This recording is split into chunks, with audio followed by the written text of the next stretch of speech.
Needs to drop out of another campaign. I've never seen that. Calls coming from inside the house.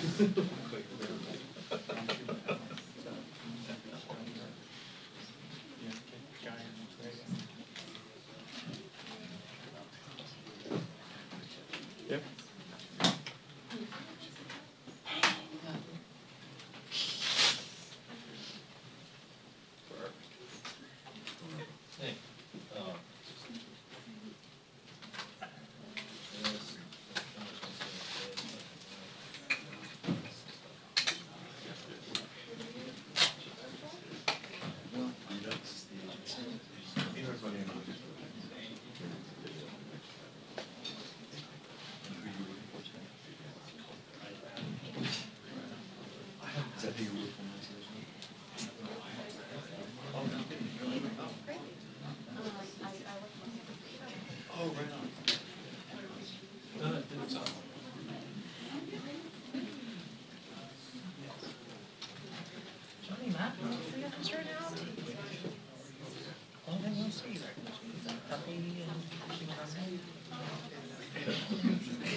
Somebody.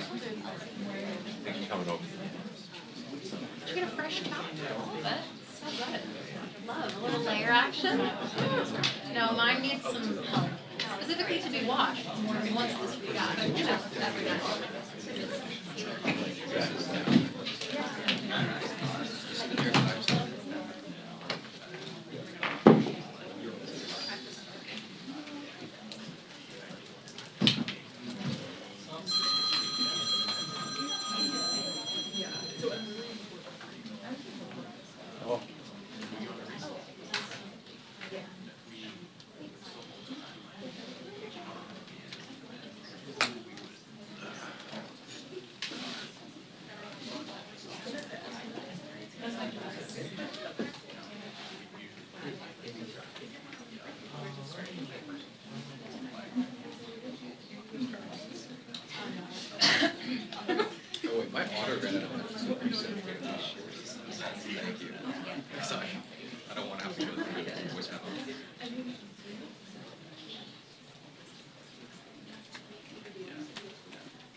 Anything else?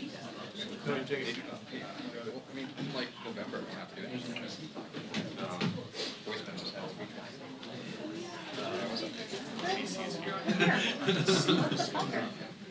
the audio quality. No.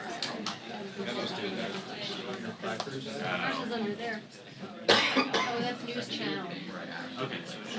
I don't know if they're here. They come to them.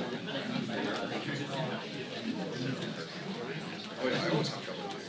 Well, I saw a bunch of comments that were like, oh, this is one person quoted 15 times. I get half done.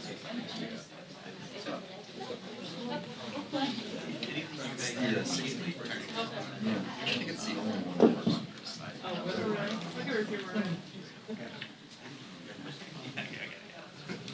So this is on Oh, the two.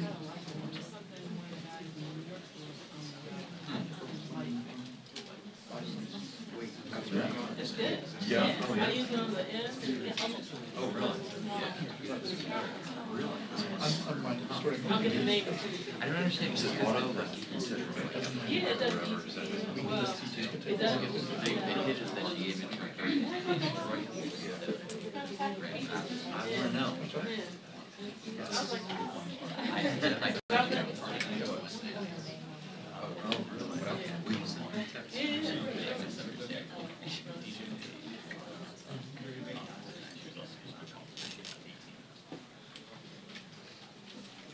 it has a transmitter underneath it, it's separated.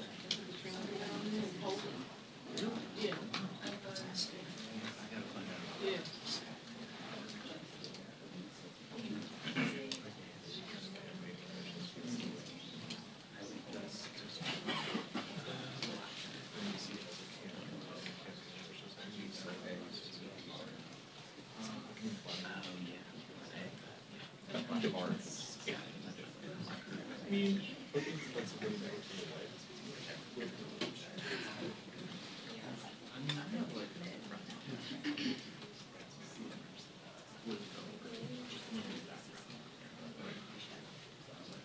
Sure, give me a feel though.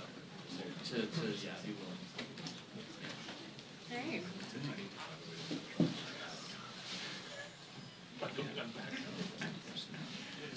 Like back here it's better.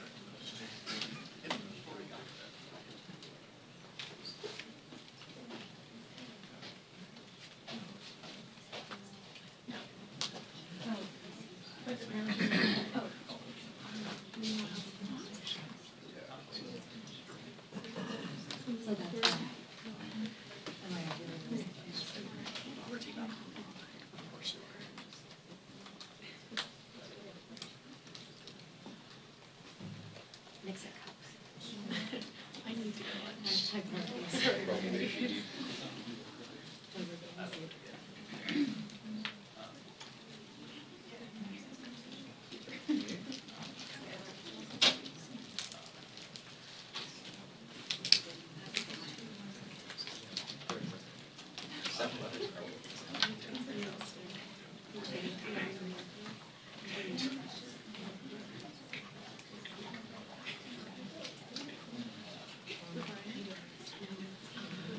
Yeah, sure is awesome photo. Garrett doesn't hear it. Yeah. I just knew, I just saw him. You know what I'm saying?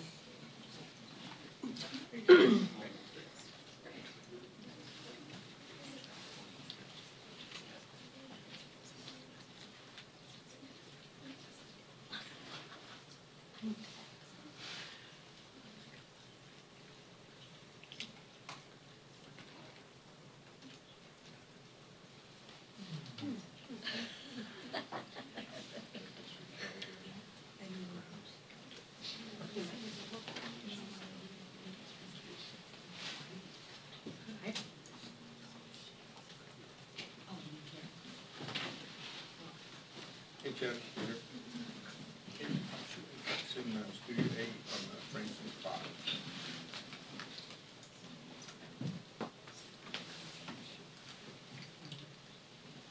Yes, Jeffries. Starting. Intensify.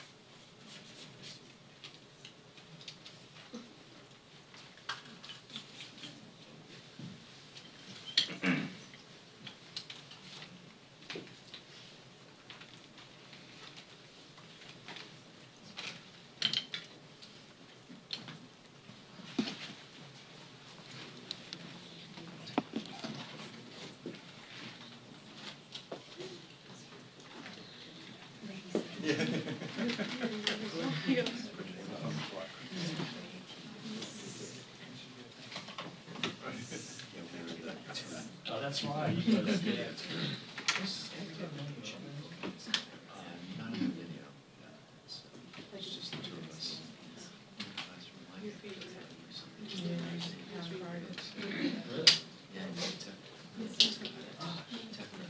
Yeah, my age.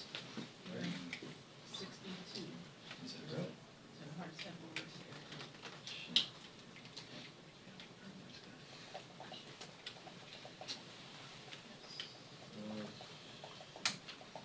Unexpected.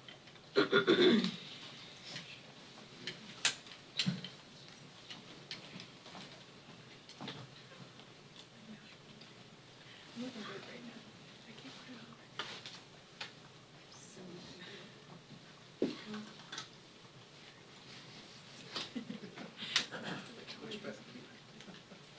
Yes, because I get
Heads up.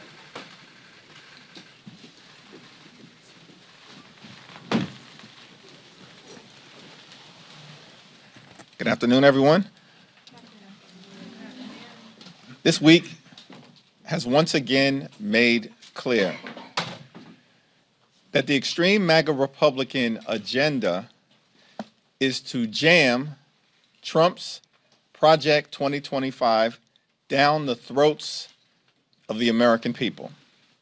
What is Project 2025? It's dangerous, it's dastardly, and it's diabolical. Project 2025, the Trump and extreme MAGA Republican agenda, will criminalize abortion care and impose a nationwide ban on reproductive freedom. Trump's Project 2025 will end Social Security and Medicare as we know it. Trump's Project 2025 will destroy working families and the middle class in favor of the wealthy, the well-off, and well-connected corporations. Trump's Project 2025 is dangerous, diabolical, and dastardly.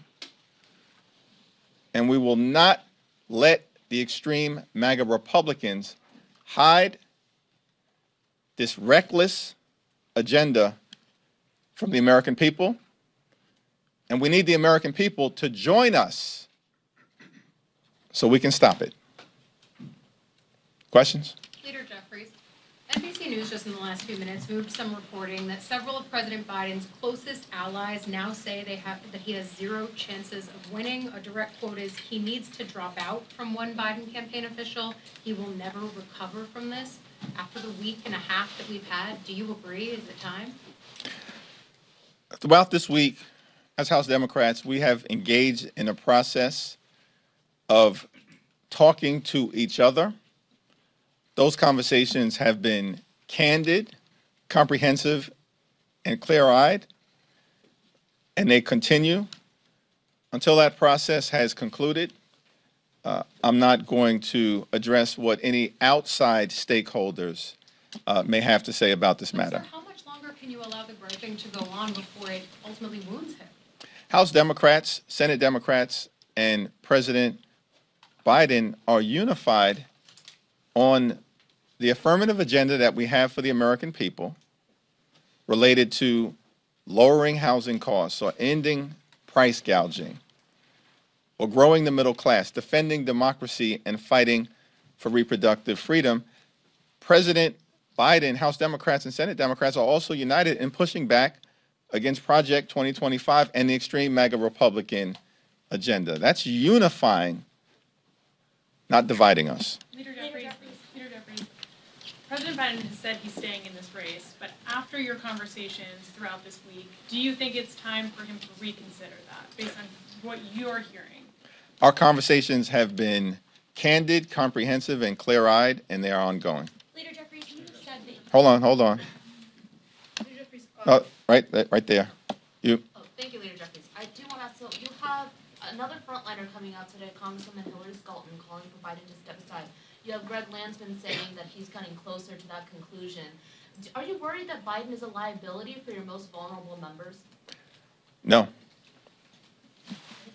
Do you think that Democrats still have a path to winning back the House if Biden stays at the top of the ticket? House Democrats will win back control of the House of Representatives on November 5th and vacate the extreme MAGA Republican majority as long as we are able to clearly communicate our agenda of putting people over politics, lowering costs, growing the middle class, defending fundamental freedoms and democracy, and contrast that with the extreme MAGA Republican agenda, which will destroy working families and the middle class way of life as we know it. Thanks. Do you believe Biden's made a final decision about whether to stay in the race?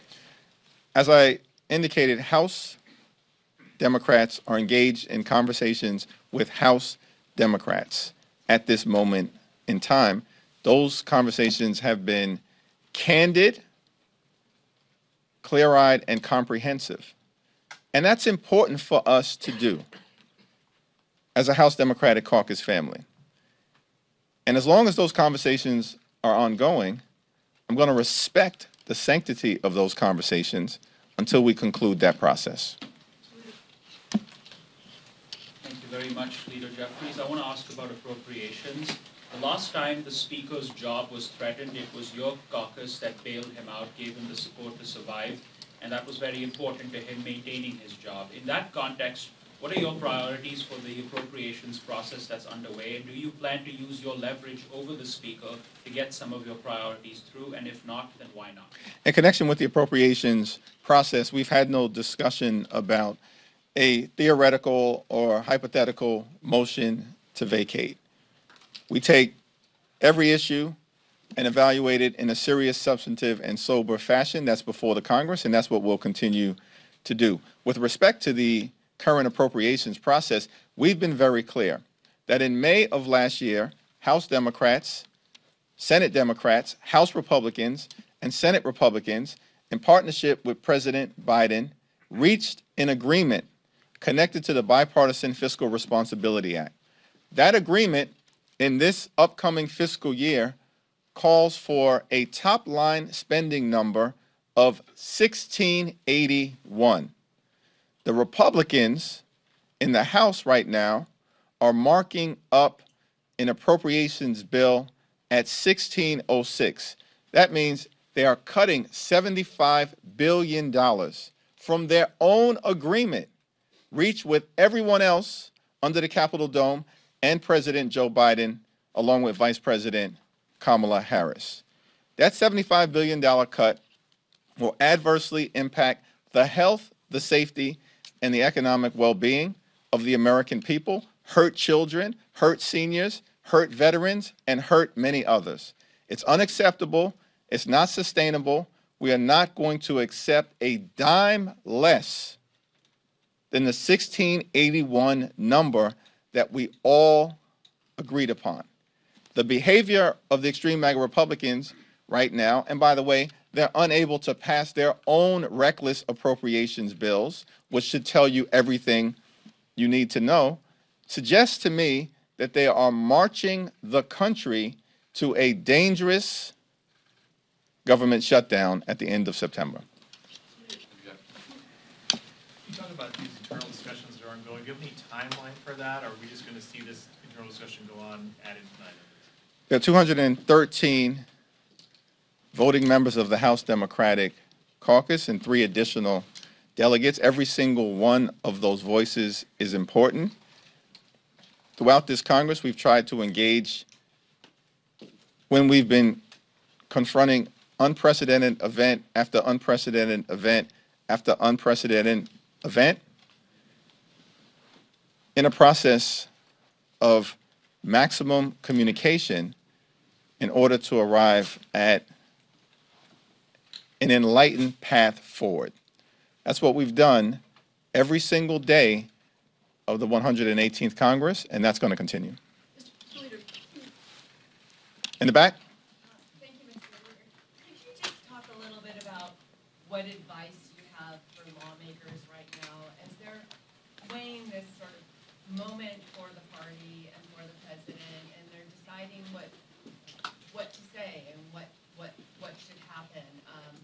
I imagine many of them we hear are hearing from their constituents. What should they tell their constituents, and what advice do you have for them as they weigh their own personal decisions on what they believe is the best path forward? It's important for us to continue to engage with each other here in the United States House of Representatives, but even more important for our members, as they have been doing, to engage with their constituents back home on any issue. This is representative democracy, and the House is the institution that the framers designed to be the closest to the American people, to reflect the hopes, the dreams, the aspirations, the fears, the concerns, the anxieties, and in the words of the framers, the passions of the American people. That requires intimate engagement with the people back home that we're privileged to represent on any matter, but certainly on matters of consequence. Thank you, Leader. If President Biden fails to deliver tonight at tonight's press conference, how will Democrats move forward? That's a speculative question, and as I indicated, we're involved in an internal process that we take seriously, and until that process is concluded, I'm not really in a position to comment on external events. How much is at stake? With respect to I'm sorry, first row. Among your frontline members of the caucus, the ones who've called on the president to withdraw, do they confer with you, try to get your blessing, notify you in advance? As you can imagine, there have been a lot of conversations that have taken place over the last several weeks, and those conversations are private until frontline members or other members of the caucus decide to make them public. Kevin? After the last 2 weeks, even with all of that, there was at least one public poll today that suggested that Biden and Trump are still relatively neck and neck. Is there a case that you have made or that you can make for staying the course with Biden as the nominee? And then on top of that, if you don't follow what the concerns are of some of these members that are coming out and speaking, and don't call on Biden to resign, and he loses, you don't get the House, you don't become Speaker, why should the members trust your political judgment going forward? We're going to work as hard as we can to win back control of the United States House of Representatives in November. And I think at the end of any election cycle, people are going to evaluate what the performance of House Democratic leaders has been in achieving the objective. That involves candidate recruitment. That involves how much resources the DCCC is raising relative to our counterparts on the extreme MAGA Republican side of the aisle. And it also involves what happens in any high-profile special elections that may occur during the course of the 118th Congress, including ones that may happen to emerge in your own backyard.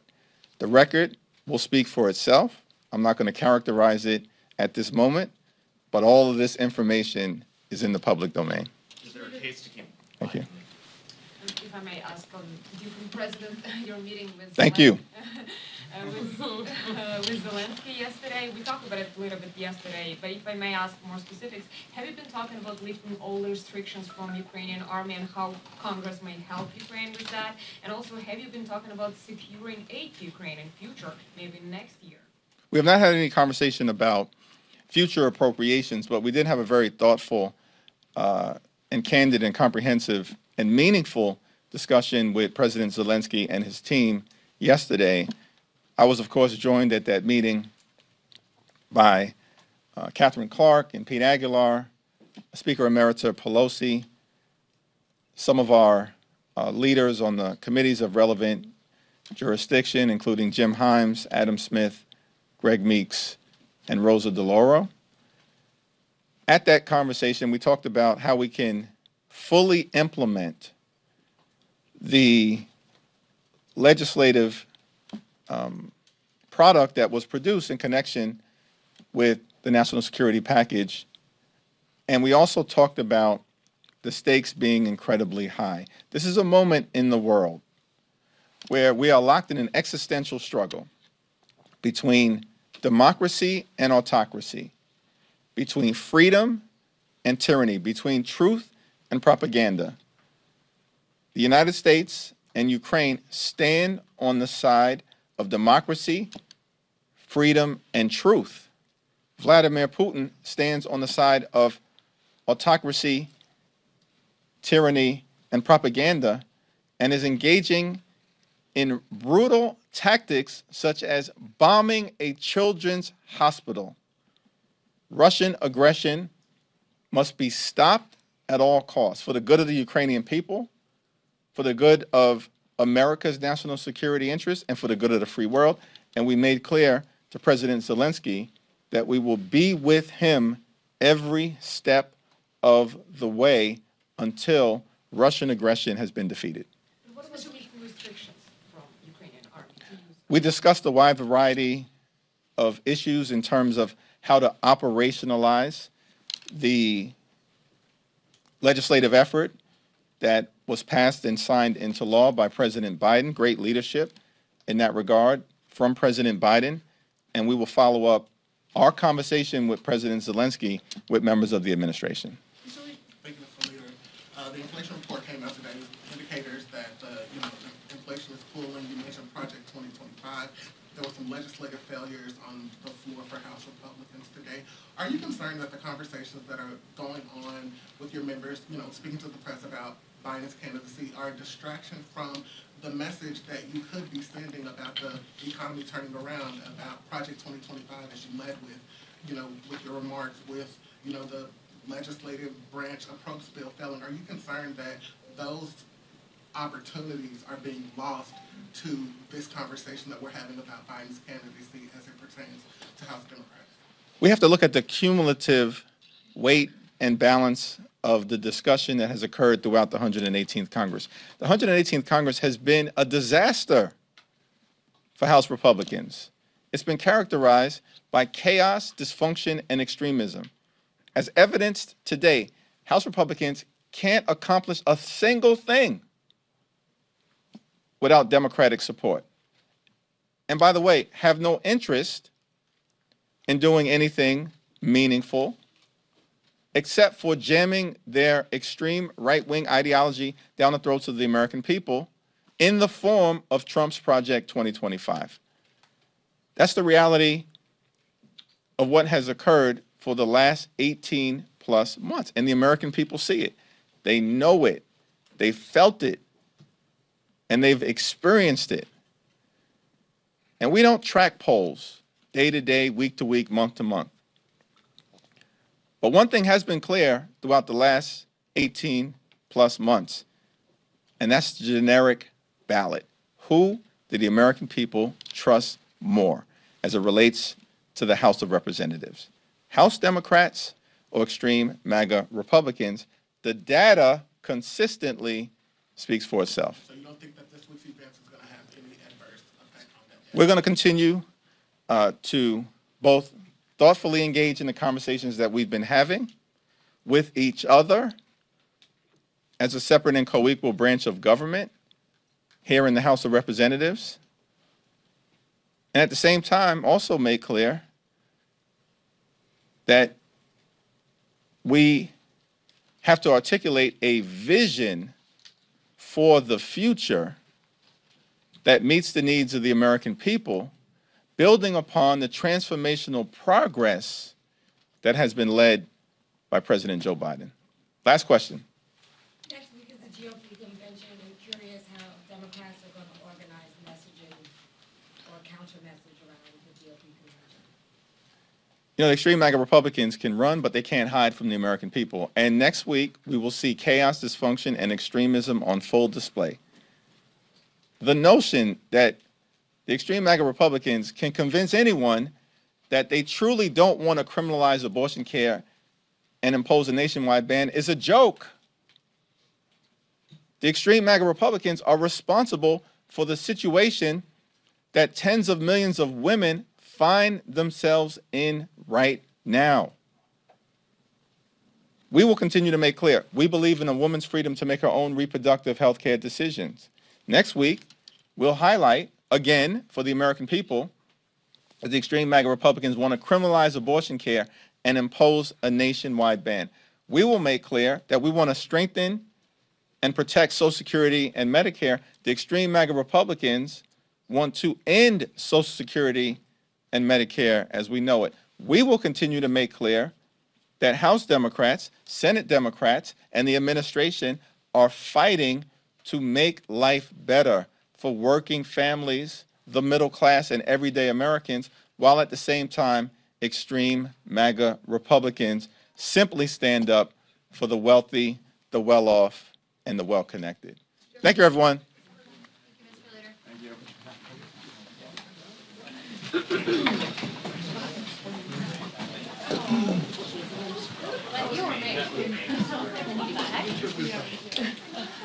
Tracy, thank you. I need to perform the act of asking a question.